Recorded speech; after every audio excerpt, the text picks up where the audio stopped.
Hello, I'm Bob Meadows. Welcome to Felixstowe Matters. Studious, learned, erudite, academic, literary, highbrow, scholarly, intellectual, bookish. All words which can be used to describe people who use books as a source of information and knowledge. Of course, books can also be a source of entertainment, comfort, companionship, and crucially stories, and everybody loves a story. Books have been part of life for centuries, but do you know anyone who makes their living from selling books, or indeed writing them? And what are the joys and the perils of the book business? My guest today is the proprietor of Poor Richard's Books in Felixstowe, Dick Moffat. Dick, it's a great pleasure to have you with us today. Thank you for coming. Thank you, Bob, very much indeed. I wondered who you were talking about. Oh, with all the intellectual and academic business. Yes. You came originally here to Felixstowe from North Derbyshire and set up Poor Richard's Books in 1997 after a long career in teaching. You did 4 years as an English teacher, and you were head of English at Deben High for 15 years. So the shop, was that something you'd always dreamed of, or did it just crop up as business ideas sometimes do? I think the shop was something that I'd always dreamed about, having always collected books and always been involved in books. But the spark for the shop started probably 2 years before I opened it, when I was in the States. So yes, it was something I've always wanted to do, and I had the chance to do it. So how would you describe your relationship with books? I mean, obviously an English teacher is usually a book lover, but you had enough books to start a collection which became the initial stock for your shop, didn't you? I did. I collected and collected and collected. Two things happened, really. I changed jobs, obviously. I retired from teaching. Yes. And my kids also reached the age where they'd gone, so we downsized our house. Oh. Whereas I had built a roof onto our previous house, which was my library, I then had to move them all out. So you have a problem anyway with a few thousand books. A few thousand books. It was the most obvious thing in the world to house them somewhere and to start buying and selling. Yes. So it was almost a logical. Anyway, I love books. I love the handle of books, the feel of books, the look of books. I love the character of books and the fact that you can get private press books, you can get pulp books, you can get book club books, you can get all sorts of books.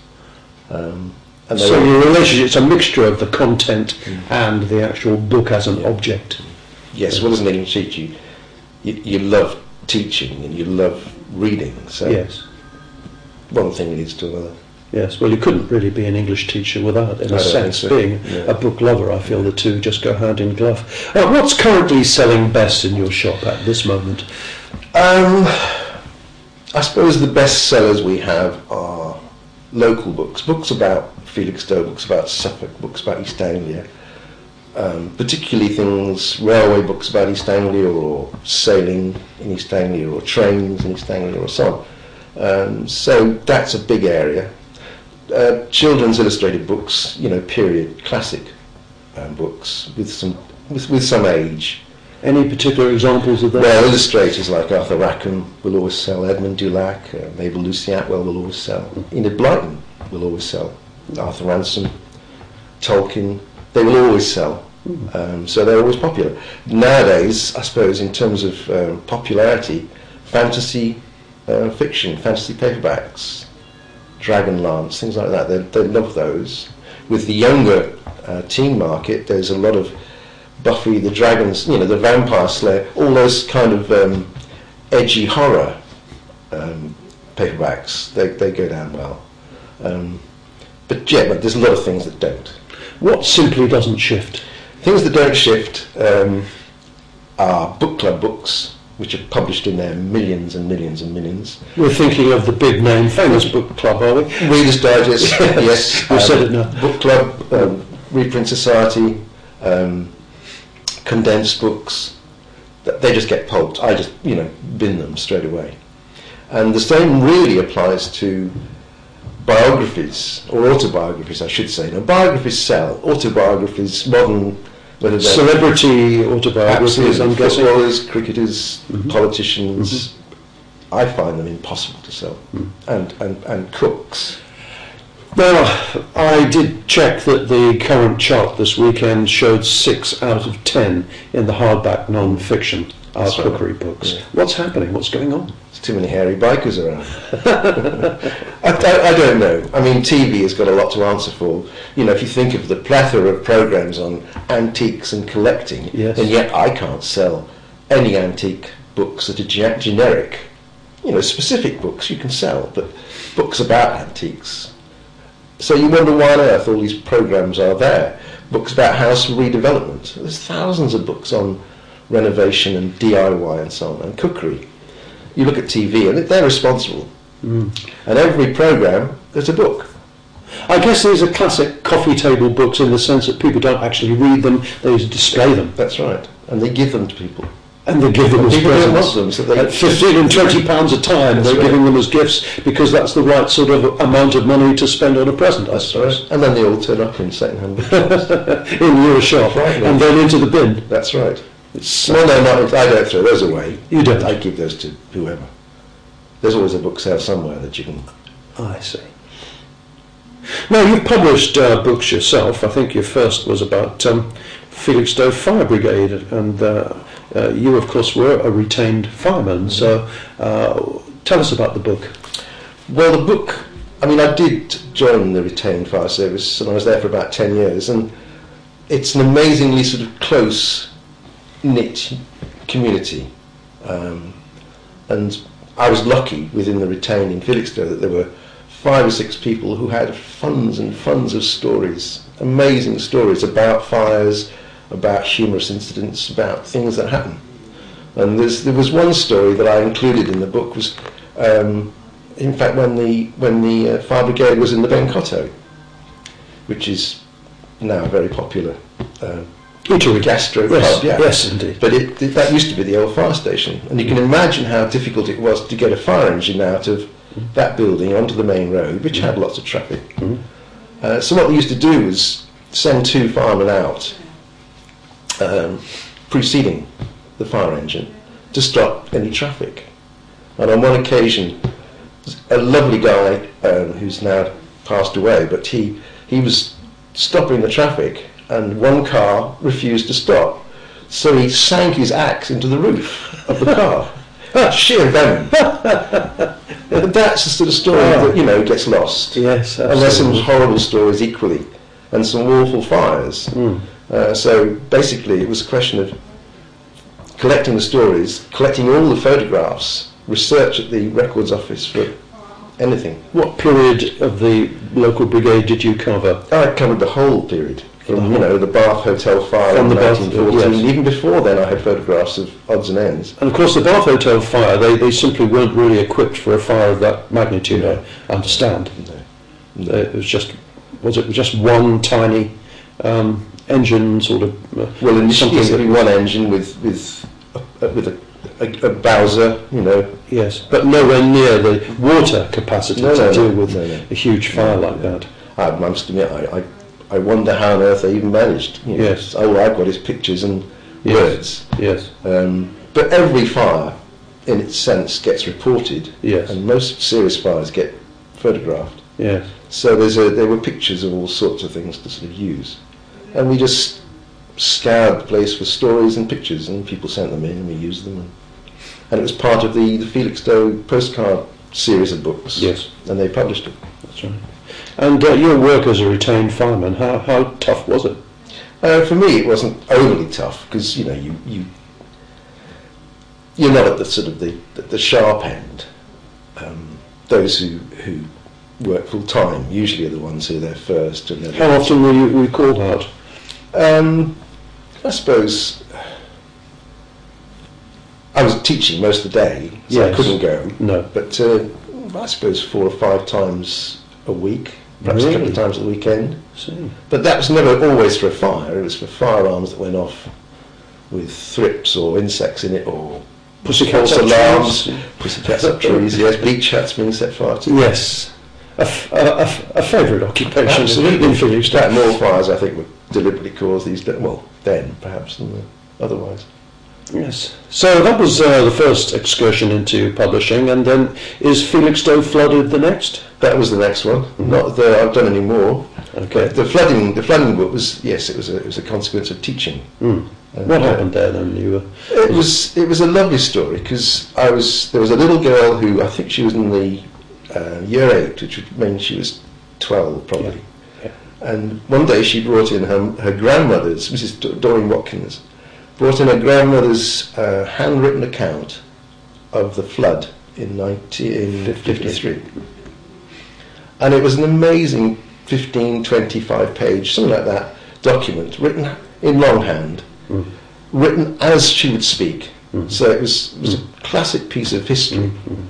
And I then used that with an A-level English language group as their coursework. And they had to edit it really, and then rewrite it, effectively paragraph it, punctuate it, and all of this, and then collect material to support it and produce it as their coursework. And they did. And I promised the little girl that one day I'd use her mother's story in a book. So I always had that sitting on my shoulder that I had to do that. And that was probably, must be 10 years, probably 12 years before the book came out. So I had a long time to think about it. And then of course when I realised that the 50th anniversary of the floods was coming up. So that would be 2003. That's right, I had to put my skates on, and then I trawled all those people who used to live down there, who had a memory or stories. How did you find them?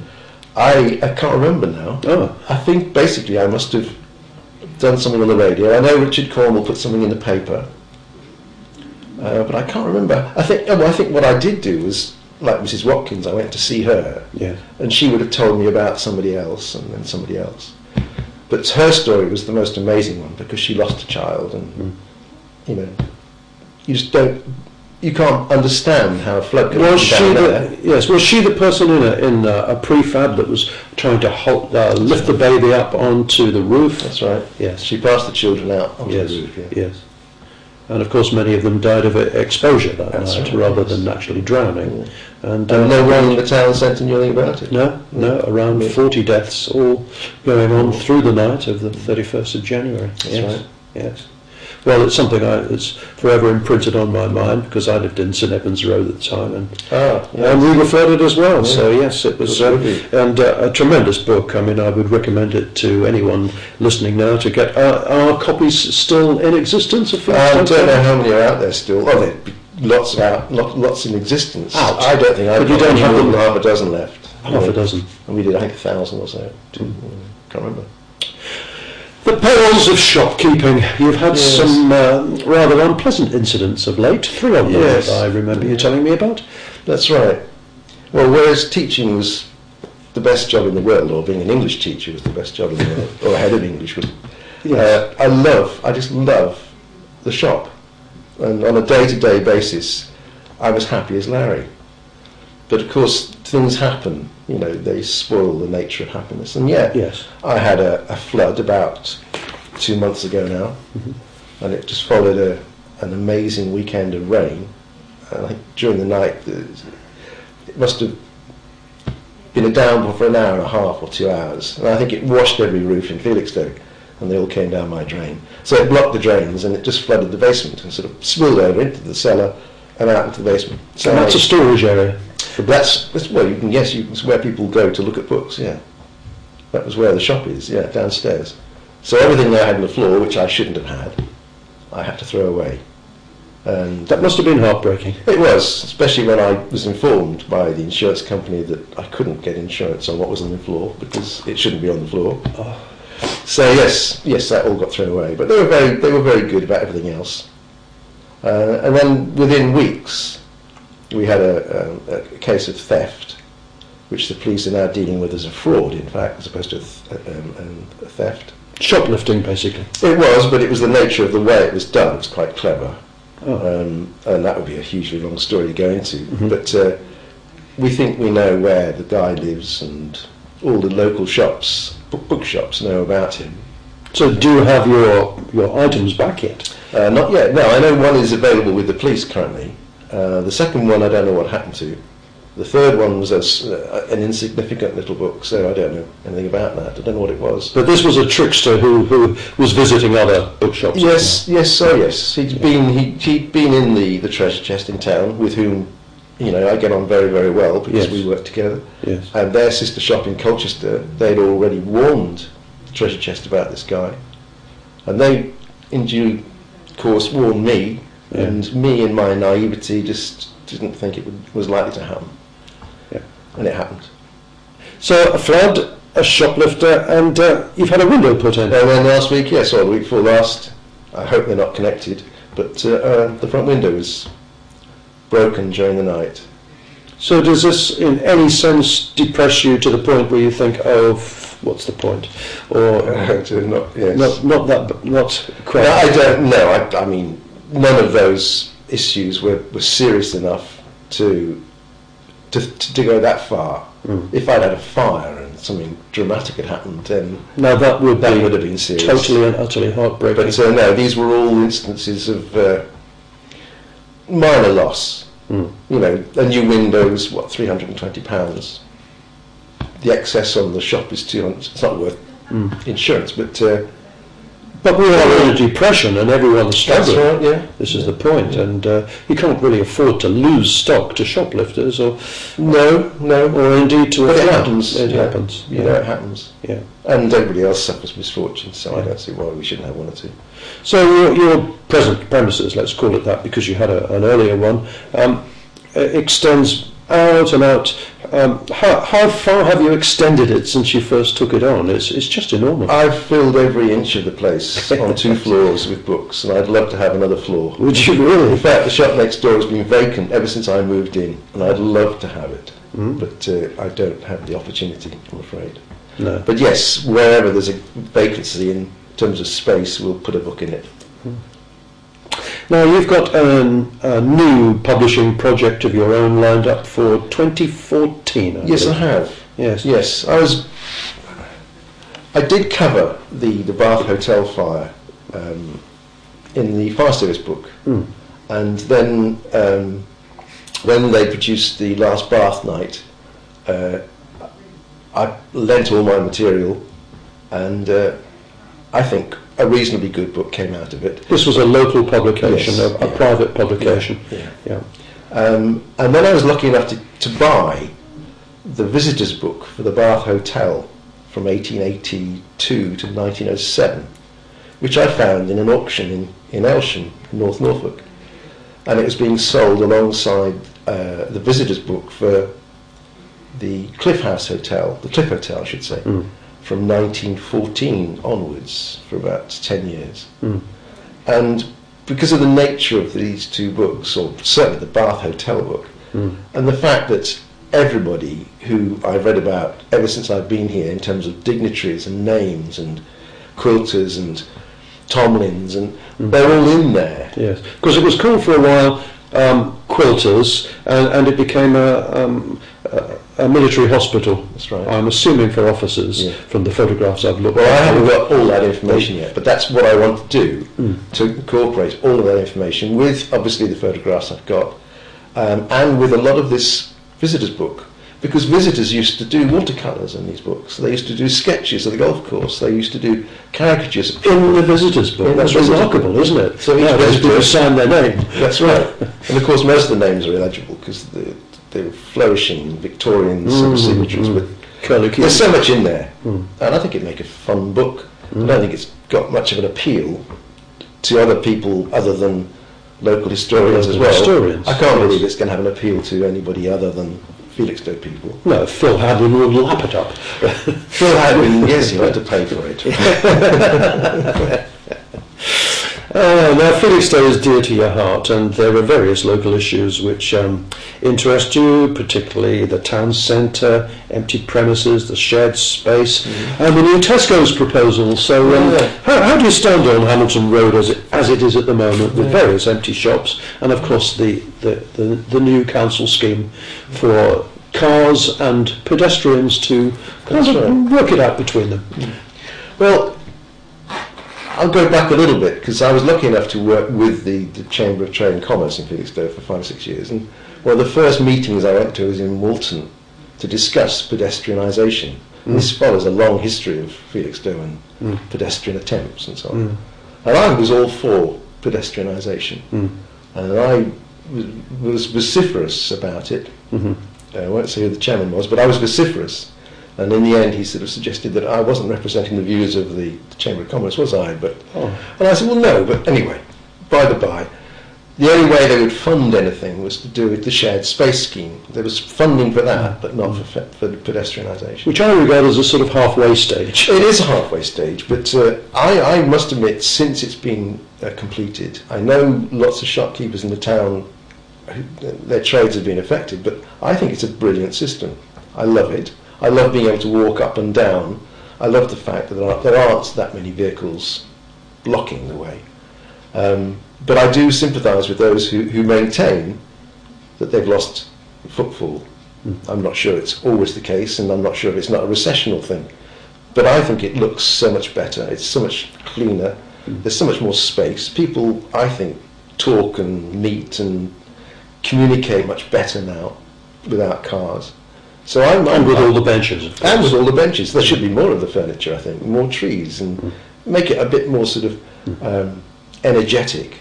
But I was all for it, because, you know, you see it a lot in French towns. And I was about to say, it's a little bit continental, it is. certainly. I think it's really nice. I think there's still a parking issue, and they haven't got their minds around that yet. There should be much more free parking. I think free parking totally, personally, but you've got to encourage people into the town. And there's two things that don't. One is parking, and one, as you say, are the empty shops, of which there are fewer now. But as I said, there's one next door to me that's been there for 15 years. So yeah, there's all of that, and then of course, as you say, there's Tesco's, and I think And what are your feelings about the Tesco proposal? It's like putting a 5-barred gate up at the entrance to Felixstowe. I don't think a lot of people go beyond it if it's the size they say it'll be. I mean, I'm all for housing down there, and I'm all for, well, I'm not all for the new school, but if it's one way of funding these things, then okay. But the nature of Tesco's is that it'll grow and grow and grow, and it'll accommodate everybody's wishes, from white goods to holiday brochures to furniture to everybody's trade in town. So whatever you do in the town currently, you're going to be affected by that. And I think it's like, you know, closing the door. It's because we're on at the end of a peninsula. You can't go anywhere else. So if you don't get beyond Candlett Road or wherever it is, the Doxbury roundabout, you're not going to go any further. And that, of course, is a chunk of Walton which will also be gone, and there is the talk about filling in the space between the two Trimleys. That's right. I mean, perhaps that's the direction we may be moving in. I think it's probably even more serious for Walton, because that's still a village, in a sense. Okay, it's still... It's Walton, close, but Felixstowe. It calls itself Felixstowe postally, but it is Walton. It was the original settlement, wasn't it? Long before Felixstowe. Absolutely. Yeah. And even when I first came here, there were lots of butchers there. But there's still nice shops in Walton. You know. So yeah, I think it'll kill Felixstowe. I think it should be stopped. I support the Wyatts and the So you'll be out there with your... I will do whatever I can, yes. Yeah, absolutely. Now, next June 2013, Felixstowe Book Festival is planned, and there are so many things on the list of items for offer. Talks by authors, writers' workshops, schools and youth groups being involved, writings about Felixstowe and Suffolk. I mean, the list goes on, author signings. You've got ideas of what your personal contribution to it might be? Yeah, well, I would support Meg all the way with this. I think this is Meg... O'Brien, is it? O'Brien, yes, I remember. That's right. That's it. I'm not good at names. No, that's right. I support her all the way. I think it'd be wonderful for Felixstowe. This is brand new and a completely new idea. Art and the Prom, successful. Yes, very much. All the promenade vehicle rallies, successful. I don't see why a book festival can't be. No. I think it would be good for hotels and guest houses and so on. But yes, I've offered to do a book fair, which means, you know, you invite a whole number of book dealers to bring their stock. Right. And you can do this in Long Melford and Dedham and Cambridge and Bury. So have you had thoughts about a venue? I need to think about a venue because I would like someone somewhere to say, yeah, we've got a venue with a big enough car park. It's going to be a hotel or a church or a school or something like that. Yes. But where, I don't know. So is that something that somebody watching today might be able to come up with? Hopefully somebody with a good idea, yeah. And the same thing applies, we're hoping to do a book book sale. Right. One of these big book sales. I used to run them at Devon High School. Annual big book sales. And Back in the day? Back in the day. And I think it'd be good to do it for the Trimley Station people as a fundraiser.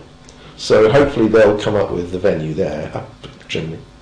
And then hopefully other folks will come up with the books. What state are the Trimley Station premises in with that? Pretty poor at the moment, but they're raising money to do whatever. Yes. And in the middle of June, it'd be quite nice to do it outside if it didn't rain. Possible thought for a venue then. Yeah. And a book fair even if it didn't rain. So this looks like something which will take Felixstowe. I mean, given, as you say, that Art on the Prom has been very successful and various other things. People are going to events, perhaps not so much to the Spa Pavilion, which is something that we really need people to think very seriously about. Absolutely, can't afford to lose that. And might quite be a good venue for a book fair. Yeah. All right. More thoughts. Well, do contact us if you have any further thoughts about that. It all sounds like a wonderful idea. Finally, as we are heading towards the end of our time this morning, e-readers and the printed word. Do you feel secure about the future of the physically printed word, or do you think that eventually the Kindle will rule the world? Yes. There's a dichotomy there because I personally don't feel affected by e-readers and Kindles because what I sell is more to do with illustrated books and books with some age. There are huge numbers of print-on-demand books which are having an effect. The e-readers and the Kindles are obviously going to have an effect on paperback sales. Shops that sell new books are going to suffer. And as they are, we've lost Magpie and the likes of Waterstones and wherever. Yes. They have problems. I have a Kindle. You have a Kindle? I have a Kindle. And I love my Kindle, but I haven't yet bought a book with my Kindle. I've always put books out of copyright onto my Kindle, which are free. So I've read 2 or 3 Brontes and I've read a Dickens, which I hadn't read for years and years and years. And I'm now reading Pepys's, diary, which is 10 volumes. So item, yes. It's on my Kindle. So is that to do with bulk and travel and so on? Is that the reason you have it? It'll take me a few years anyway. I need more than one Kindle. No, it's actually, you have 2 or 3 books at the same time, can't you? Yes. Didn't think about that. So, I'm all for them. I'm all for development and technology and so on. And I think, yes, the book is going to suffer, certainly in terms of new paperback sales. That's the main area. But your area, which is obviously a much longer lasting, enduring thing, you think that it's secure for years to come? I mean, there are bookshops, second-hand bookshops closing all over the place, and there are those opening, but more closing than opening. Are there? Oh yes, but I still think there's scope. I mean, when I started Poor Richards, the treasure, and people said to me, "You must be mad to do that in Felixstowe," and I thought it was an opportunity because as a book collector, I will go anywhere, where there are 2 shops, not so much where there's 1. There's 3 or 4, or where there's a festival, I'll go. To collect what? Have you got a specialist area? I had lots. I haven't got any space now, so I have an allowance. So most of what I've got is Felixstowe and Suffolk. Yes. I've got 2 or 3 favourite authors like Kerouac and Elizabeth Jennings and Edward Thomas, and I've got a lot of those. But beyond that, 1 or 2 books that I feel are unique. Yes. You might find a book like, for example, I've got Cider with Rosie, and it's illustrated by a guy called John Ward, who's a Royal Academician, and it's been he's illustrated every page of the book by hand for 2 people, inscribed at the front, for Dottie and so on, and he's put his own illustrations on every page. Well, there's nowhere in the world there's a copy like it, so I would never sell it. There are more books in my shop you can't buy than you can, probably, because I won't sell them. Dick Moffat, long may you and Poor Richard's books thrive, and thank you very much for coming in today. It's been a pleasure. It has been a pleasure, because Felixstowe matters. See you next time. Bye-bye.